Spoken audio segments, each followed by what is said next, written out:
Mark, the European Central Bank left its benchmark interest rate at 1%. President Jean-Claude Trichet telling reporters, quote, the current rates are appropriate. Economic activity over the remainder of this year is expected to remain weak, but should decline less strongly than was the case in the first quarter of 2009. Looking ahead into next year, after a phase of stabilization, a gradual recovery with positive quarterly growth rates is expected by mid-2010. For more on the rate decision, we turn to Jacques Cailloux. He's Chief European Economist over at Royal Bank of Scotland, and he joins us from London on this Thursday. Jacques, good to have you with us. Good morning. Good morning. So do you agree with Trichet's take on rates, that they are appropriate at this point? On the appropriateness, no, I'm afraid I would disagree. I think that if we look at the contraction in the economy and how low inflation is, it's pretty clear that rates are not appropriate at 1%, and they should actually be negative territory. If you take a Taylor rule type of approach, the appropriate policy rate should be at -2%. So it's very clear that the Council has decided for now that they believe that rates are appropriate, but probably not when you're looking at the economy. All right, so then what risks are they, or further risks are they setting up for the European economy? Yeah, I think, the economy has obviously shown signs of stabilization over the last few months, but interestingly, the ECB takes a very cautious view about the outlook. So, in fact, what we could infer from that the ECB is going to remain on hold for a very long period of time, probably all over 2010, which is a way of setting a negative interest rate. So, at 1% for a very long period of time, that's what you need for this economy to show some signs of recovery. And the message we got today from Trichet is that they remain very cautious about the outlook. They do not want to claim victory on the sustainability of the recovery. They're seeing signs that credit growth is coming down quite hard, and also looking at that quite cautiously, as the corporate sector could start complaining about availability of credit, which is something that we are ourselves concerned about in some regions of the euro area.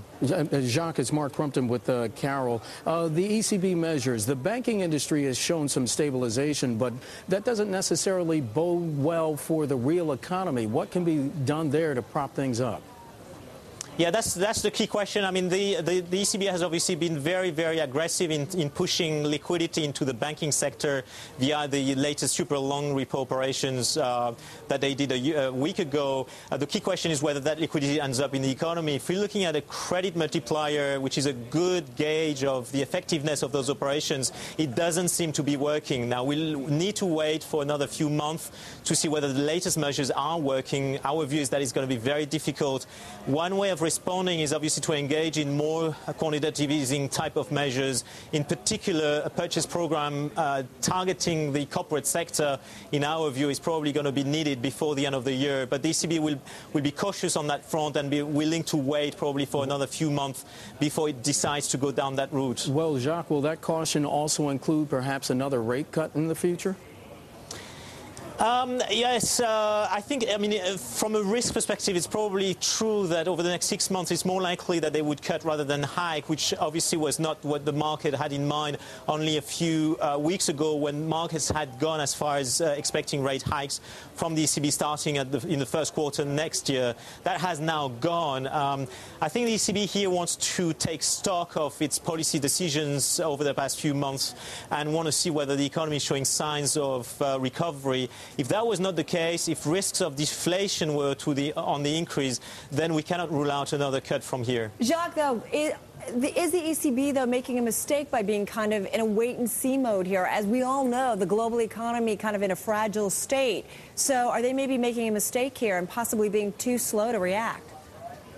Well, I think going back to going on to, this ECB behaves as a steady-hand institution. It doesn't want, it was slow in the rate-cutting exercise, and now has decided, at least in the short term, that 1% is the floor.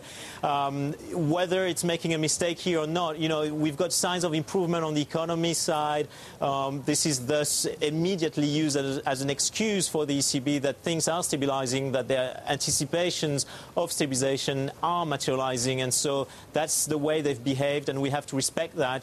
If they don't change their assessment on the economic outlook or on the inflation outlook, they won't change on the policy rate, and that's the mode in which they feel they are at this stage, and we need to respect that. So on hold for now, and we'll leave the appropriateness for historians in the future.